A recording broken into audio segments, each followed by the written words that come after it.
So that was a key to unlocking the film, and it was a little unexpected. It was simple, but it was also a little bold in the first place because it's not necessarily an obvious thing to co-direct a film with a Russian school teacher in a town of 8,000 people who's never made a film before.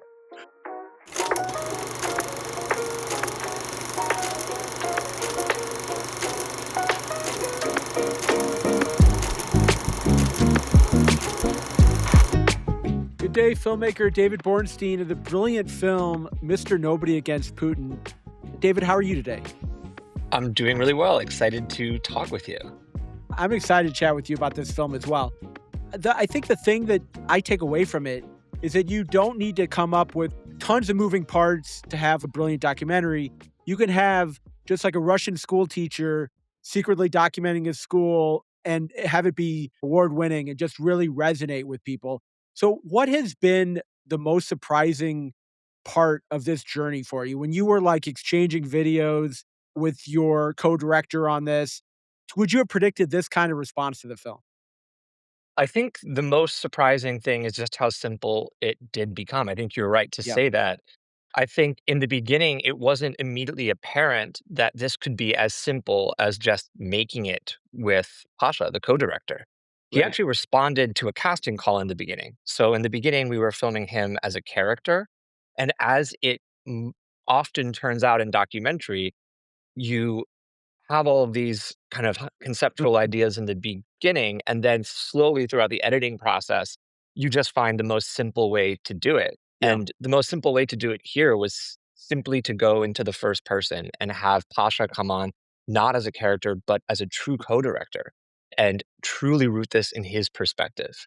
So that was a key to unlocking the film. And it was a little unexpected. It was simple, but it was also a little bold in the first place because it's not necessarily an obvious thing to co-direct a film with a Russian school teacher in a town of 8,000 people who's never made a film before. Oh And it my took a God, while to David. realize how great that could be, even if Yeah. in hindsight it seems so simple and obvious. Oh my gosh. So your journey to filmmaking is incredible as well. So how did you get started in filmmaking? Like, how did you know that this was going to be something you could do? Was it journalism and then it morphed into filmmaking?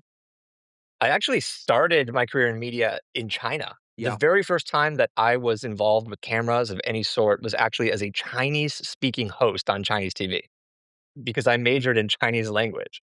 And they put me on TV in China in a variety of programs. And it was surreal and weird. And it got me interested in two things. It got me interested in filmmaking as a medium. I was involved in all of these stupid programs, but became interested in this medium and it started a journey towards learning how to do it myself. And secondly, it made me really interested in the concept of propaganda because I Yeah. saw around me such strong systems of propaganda that were far more sophisticated than I ever could have imagined. And so this kind of put me on these two tracks at once. I ultimately would embark on a career that led me to directing. And actually, my last three feature films have all been about propaganda one way or Yeah. another. Would you say, like, looking back on that Chinese experience, was it just because you spoke Mandarin so well? Like, I'm trying to like, how did they decide to put you on, like, a Western person, like, speaking Chinese, I assume? Like, there must have been a reason why they thought that would resonate with their audience? I think you'll find that if you are a quite fluent foreign speaker of Yeah. Chinese living in China, Right. they'll find you Yeah. after a while. You are a curiosity to Chinese audiences. And so it's just very entertaining for people to see you on TV. Because they're not gonna be people who mangle the language on their TV. It's gonna be somebody they'll be like, "Wow, this guy speaks great Chinese." So then you decided to go into filmmaking. So, I think one of the very interesting things is that people automatically assume documentary filmmaking is a form of journalism, and I guess maybe it is, to some degree, but there is a big difference between it, and how would you define that difference? Yeah, I think that it's a really important question. And I think actually we can go back to the beginning of Yeah. documentary. The word was created by John Grierson in his film critic days. John Grierson is the guy that created the word documentary.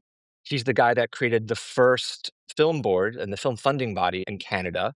And he was also the guy that was instrumental in creating the BBC Department of Documentary. And he defined documentary in a very special way. He didn't define it as journalism per se. He Right. actually called it the propaganda of democracy.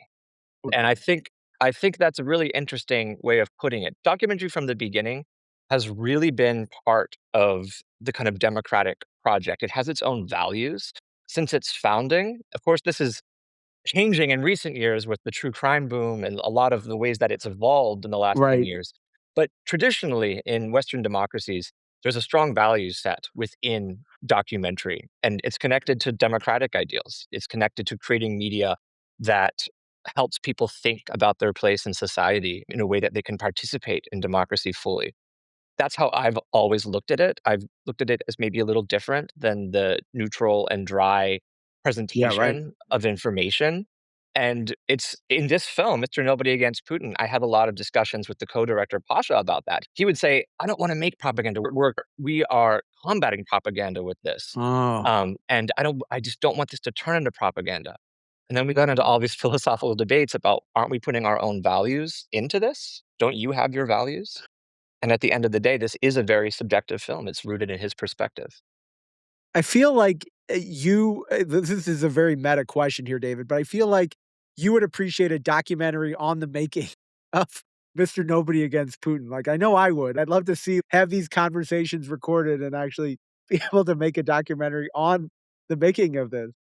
I would love to see a podcast. I'd love to see someone else make a podcast about it because there were so many twists and turns behind the scenes. Yeah.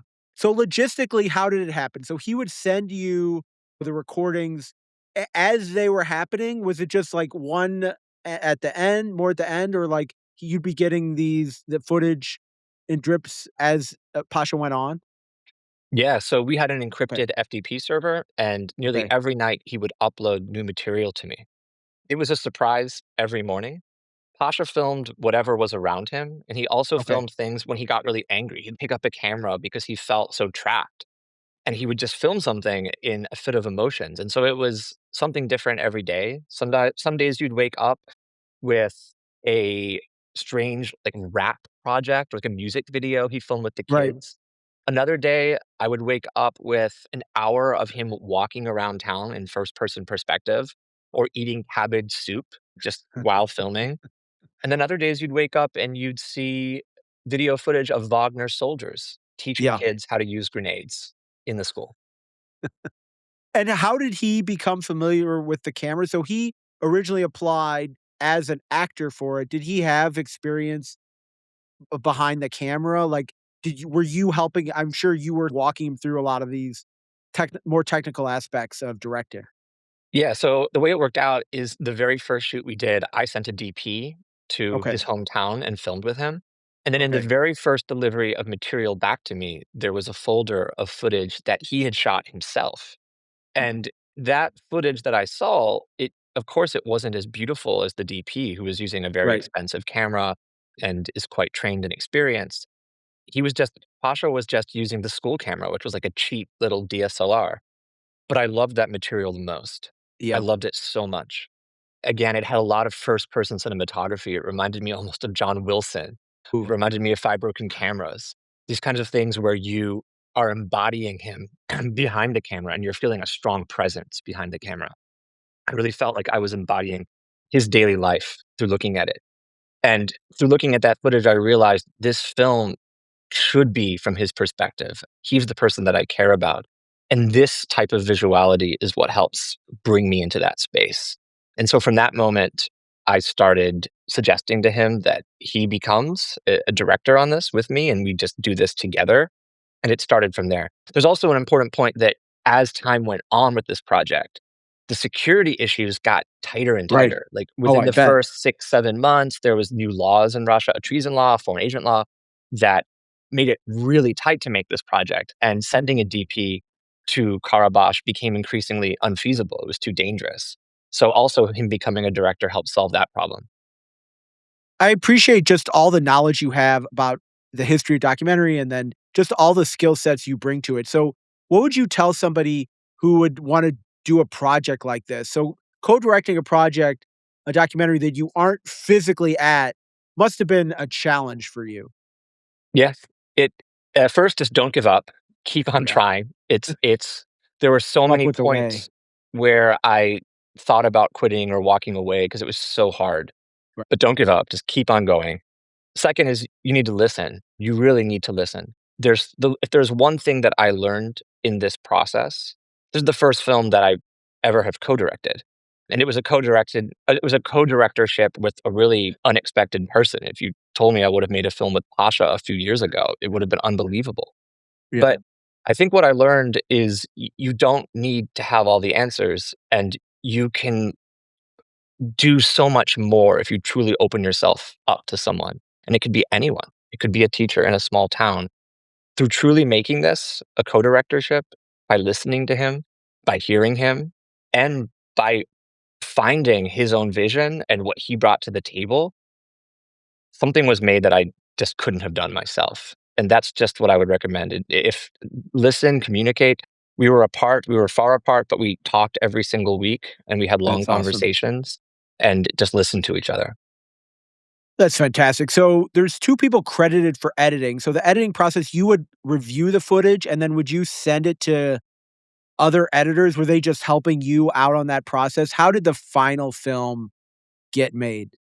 Yeah, so I'm an editor myself, Okay, and the way that it worked was Pasha would send me footage, and then over the course of about 2 years, I made the cut. I made a rough cut myself. that's easier. So, usually, the way I work with editors is I make a rough cut myself, and Okay. then I deliver it to editors to work for a little bit of time to challenge me and say where I Yeah, yeah, and so I edited for 2 years off and on, sometimes nights, sometimes weekends, and then I delivered a rough cut. Pasha left Russia right around the time that I finished that. And then for the last 6 to 8 weeks, Pasha, me, and, an editor, Nikolai Monber, we worked together and we finished got it it. and we challenged my cut. So that's and then when it comes to credits, usually I take a full writer's credit for what I do, Okay. and then I give the editor credits to the people who helped me finish.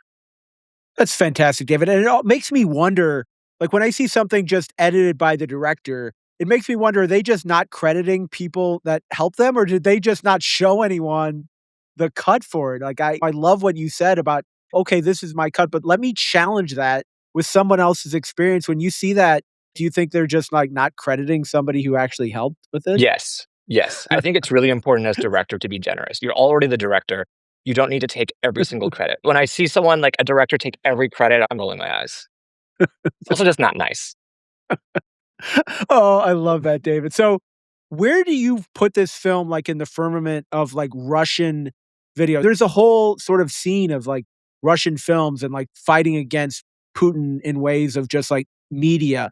And then, of course, as we've seen over the past few years, we've seen films talk about the Ukraine war, and it's popular on, like, the festival circuit type things for these films. So, in the larger sense of both, like, Western films and then in Russia, like, where do you see this film fitting in?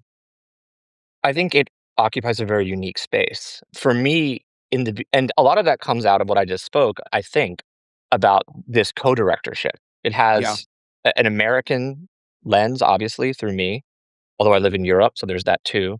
And then you have a Russian perspective, and not just any Russian perspective, a Russian right. perspective from a small town who's a teacher. It's someone that we don't really tend to see directing films from Russia ever. So the number one goal was to make sure that this film could be embraced by both foreigners and Russians themselves, which is often hard to do. I worked in China for 10 years in media there. It's quite rare, I think, to have a film that Chinese audiences like and foreigner Yeah, audiences like. It's hard to hit the spot where foreigners like it, but Chinese are not rolling their eyes at it. And so exactly. we wanted to do that here in Russia for sure. And I think that co-directorship situation really helped it. Pasha has a very authentic way of looking at Russia. And I think now that it has come out, it's been really interesting to see the reaction. So, like, where does it fit in the space? In Russia, his work has been embraced. I mean, it's leaked onto the Russian Wow. internet. And we see the signs, and it's picking up steam now, of it being embraced in a way that I think actually goes beyond a lot of other films made by Russian intellectuals. Pasha is a normal person. He's a teacher. He works with kids. And I think he's saying something that isn't so complicated. He's not saying that he wants to reform the Russian constitution in any way. He's not Exactly. Navalny. He's not Vladimir Karamazov. He's not Ilya Yashin. He's just a school teacher that is saying something that a lot of parents already feel. Violence shouldn't be in schools, shouldn't be an instrument of this war. He's saying something fundamental, something that people already feel in their gut. And when I see the reactions on the Russian internet, it's encouraging. People are getting behind it in a way that really has shocked me. So I think it fits into the discussion here in a very interesting way. Namely, it is resonating with people in Russia and not necessarily people who are already part of the Russian opposition. Wow. What a brilliant answer. So you've seen both sides of China, Russia, propaganda, state run media, and then you've also enabled a Russian filmmaker to emerge. So that's so exciting. How do we do more of that? Is it something that there needs to be funds available for it? We need to start programs. Are there programs already available for that kind of thing? How do we encourage more of these voices in China, Russia, and other places that are actively trying to limit them? I love that question. Yeah, for me, I think the most exciting thing about this project has just been seeing Pasha rise up. Just last year, he was a Russian school teacher making something like 150 euro a month. Now he is going on a constant festival tour, an awards run, and he's a director. And he's being treated the way he deserves to be treated for what he's done. And it's just I've never seen before my own eyes a transformation like this. It's just fascinating and heartwarming to see. And yeah, I asked myself the same question, like, how does this happen more? This should happen more. I think that film is at an interesting place right now. I have a lot of talks about what is cutting edge documentary in 2025. There was a period, let's call it maybe the Vimeo period, or the period that started with Glauer, where we had DSLR cameras, we had interchangeable lenses. We could bring them into the field, and the obsession for a decade or more was like, how can we make this as cinematic as possible? That was a change in the way we approach things, and it was driven by technology. But what is the technological change now, and how does it affect us? Everyone's a filmmaker now. Yeah, right. Everyone. Exactly. So what can we do with that? That's a question that I think is really interesting to explore. Like for me, this film was a way of starting to explore that. And yeah, I'm asking myself the same question. How do we do more of that? Like Yeah. how do we create organizations that find people like Pasha? Like to me, that's like a really interesting question. And I think you'll be a part of it, right? Because given your experience of working in these areas, China, Russia, I'm sure whatever we do to do that, I'm sure you'll be in the middle of it, David. I don't know. Let's see. I would like to. Let's hope so. So, streaming, do you have an idea of when it might be available for people to watch? And then I assume it's still going on a theatrical run in certain places. What has that experience like? And given your thoughtfulness to the larger medium of documentary, what has that told you about where we are in documentaries in 2025 in terms of selling and getting an audience and getting people in theaters? As an American that lives in Europe, I'm attuned to both sides, and I think the situation is a little different in Europe and America. Interesting. The Okay. Yeah, I think the state of political, social issue documentaries is a little bit stronger right now in Europe because there are public broadcasters and state support that help support these films. It's much easier to get this stuff funded. I'm not sure if this film would have existed in America. I'm Mm, not sure if there is the financing and support system in place. First, this needed a public broadcaster. It couldn't yeah. have been done any other way because BBC needed to come in early and give us security advice. Am I Right. going to get like private equity or make it on my own and try to sell it? Yeah. I couldn't possibly have done that because I wouldn't have been able to afford people to give me the security advice that I needed. Yeah. So this film absolutely needed a public broadcaster to come in early and provide us free of charge a wealth of information on how to keep everybody safe. So this is to say this film, I don't see a financing system that could have made this film come alive in America. So it needed to be produced in Europe. And then right now, when it comes to distribution, all of these broadcasters who financed it in Europe are now playing it. It's now on BBC and all the Scandinavian and French and German TV. And now what we're doing is the kind of one territory. It's also having theatrical runs across Europe. And the one territory that we haven't sold yet really is America, which we're working on. We'll see what happens. But there are challenges in selling a political film in America. There are challenges in selling a film in America that you've already sold so many territories to elsewhere in the world. So let's see what happens. I'm crossing my fingers that it finds a home somewhere on American TV, but it could not as well. Why is that so hard in your mind? Like, you look at the last Oscar winner, now I still don't think it has distribution. This one of probably, you'll knock on wood on this, but probably will at least wind up on the short list, if not nominated for another, and again, still having issue, like, why aren't they just snapping this up? Is it just they don't see being able to get American audiences out to theaters? Like, I don't understand. It's tough. There is a stronger audience in Europe for social issue and political documentaries. A lot of this is because we get trained in how to watch documentaries by the distributors themselves. Right. And there's more people giving these films in Europe. But it's tough to say. I think for this kind of film, maybe there's two issues. One is American streamers, they tend to not want to buy films that have already sold rights. They want world rights.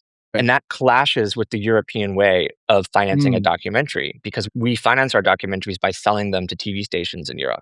And got then it. you go to Sundance, you win an award, whatever, and they're like, oh, okay, like you're an award winner at Sundance, let's talk. Oh, you've already sold UK. Oh, you've already sold. So you've sold too many territories for them. They want world rights. Oh my Um, god. and so that's a problem. And then secondly, yeah, politics, it's not selling. It people want true crime, people want celebrity, people want sports. And there are savvy Uh, filmmakers who are making political documentaries that are making it seem true crimey. So yeah, there's some savvy filmmakers in America that are doing that. You have some contenders this year that yeah, I think have been the streamers, the algorithm kind of puts them into true crime, but they're way more than that. But there's some savvy people doing that. yeah. Um, yeah, it's still a challenge. Wow, just so brilliant, David. So, what's next for you? Are you utilizing this time? Obviously, you're promoting the film. I'm sure you're utilizing this time to think about your next project.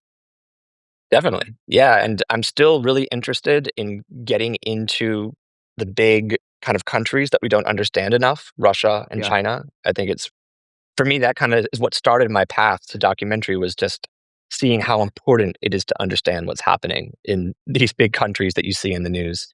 And again, I'm still really interested in propaganda as a concept. And some of the stuff I've said is what I'm working in this Okay, interview is what I'm working on now.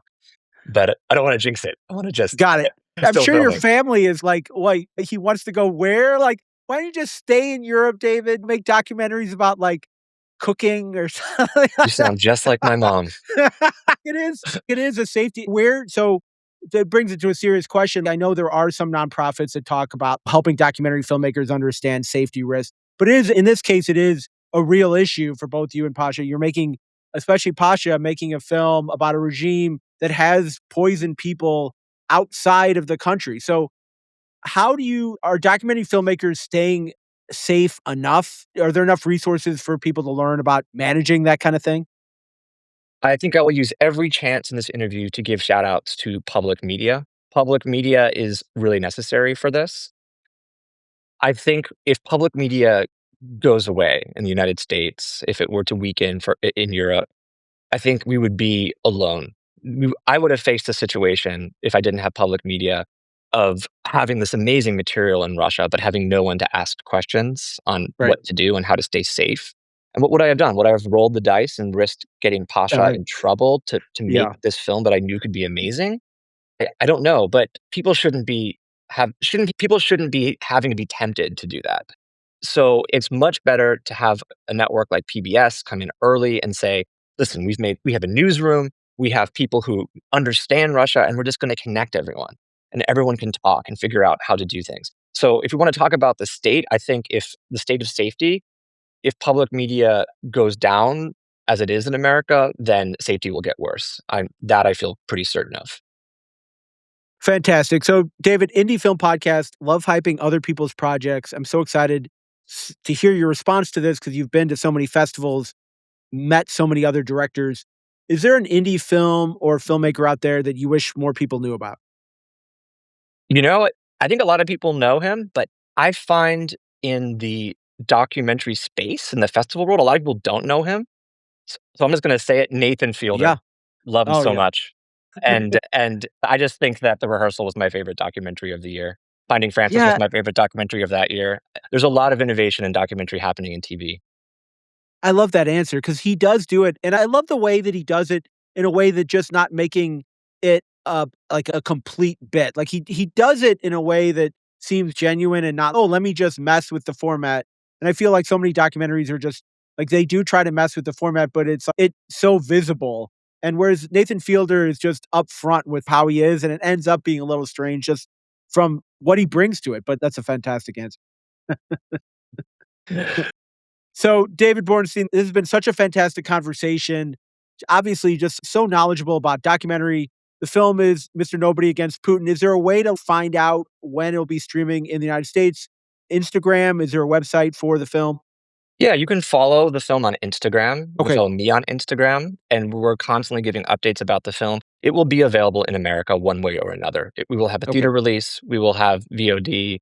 There's going to be something, but we're waiting to see what that is, and I think it's the coming weeks that will really determine what it is. Fantastic. I'm cheering for you. Hopefully, we'll see you on the stage in Los Angeles accepting an award next year. I think yeah, that would be really cool to see you and Pasha up there. Certainly have earned it through just your hard work and then your ability to be generous with other people in filmmaking. I think it's relatively rare to see something like that. And you've allowed another person to succeed because of that. So thank you for your art and thanks for being here on the podcast. Thank you.